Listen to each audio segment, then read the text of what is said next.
По факту инцидентов 13-14 марта 2019 года наших приграничных территориях с Республикой Таджикистан, это местность Аксай и местность Ворух, наши правительственные делегации 5 дней работали. С нашей стороны я возглавлял, с таджикской стороны возглавлял заместитель премьер-министра уважаемый Азим Ибрагим.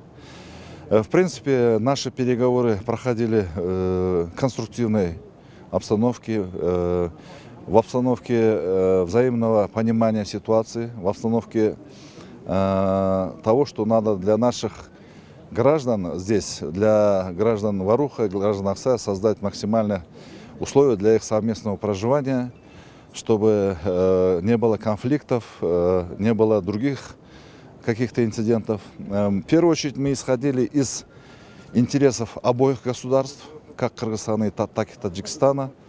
Мы в результате нашей пятидневной работы пришли к единым решениям. Я думаю, что эти наши решения будут способствовать укреплению дружбы между кыргызскими и таджикскими народами. Самое главное дело, что здесь в решении данного вопроса учтены интересы как и кыргызской стороны, так и таджикской стороны. Дорога, она уже сегодня будет открыта, значит, со всех сторон будет дорога открыта. На этой нашей зоне не будет никаких постов, наши граждане будут передвигаться свободно. Граждане Кыргызстана и граждане Таджикистана тоже. Мы решили так, мы все необходимые дороги мы будем продолжать, какие нужны всем людям. То есть здесь очень много мы сейчас обговорили, Сейчас мы их реализовывать будем.